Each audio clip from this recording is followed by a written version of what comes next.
Now we're going to go to ing or gerunds.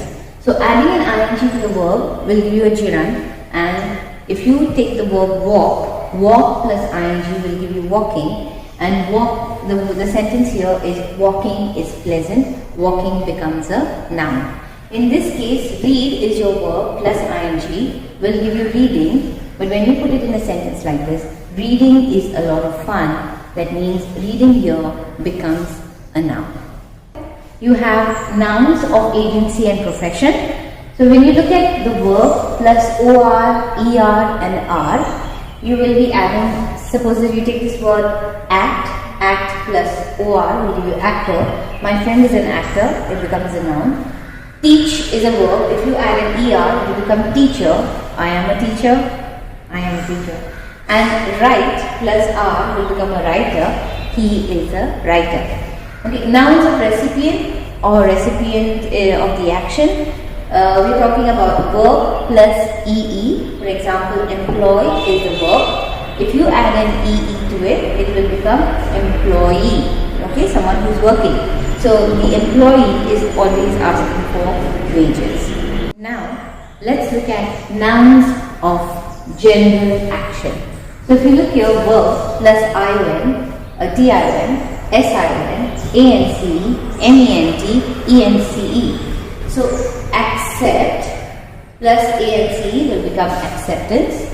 His acceptance of the position was received warmly. It becomes a noun. Invite is a verb. When you put an ion, it becomes invitation.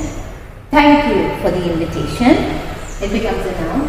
Conclude plus, which is a verb. Okay, when you add an sin, will become conclusion. The conclusion is important. Here it becomes a noun. Govern is a verb. When you add an ment, it becomes government. The government is strong. So here it becomes a noun. Refer is a verb which you add ence will become reference. He gave a good reference. Here it becomes a noun. Are you tired? Too many rules, right? Okay, we have finished with the first part. Now we're going to the second part. We're going to be doing zero derivation. So when we look at verbs or adjectives which can be used as a noun without changing its spelling in any way, that means you're not going to be adding any kind of suffix to the word, then these kind and this kind of conversion is called zero derivation. Zero, no change. Now let's look at some examples of zero derivation. Please answer the phone, Tom. Now answer is a verb. Please answer the phone. It's a verb. It's doing the action of the verb. In this sentence, we will need an answer by tomorrow. In this case, answer becomes a noun. Now we have not changed anything. We have not added anything over there. So it's the same word, but it is used in a different context altogether. I run each morning before breakfast. I run is a verb. If you can identify the verb, it's going to be very easy for you.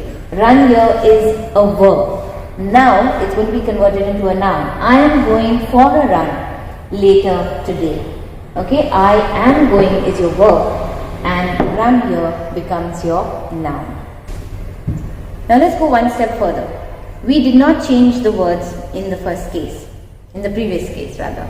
Now let's change the stress on the word.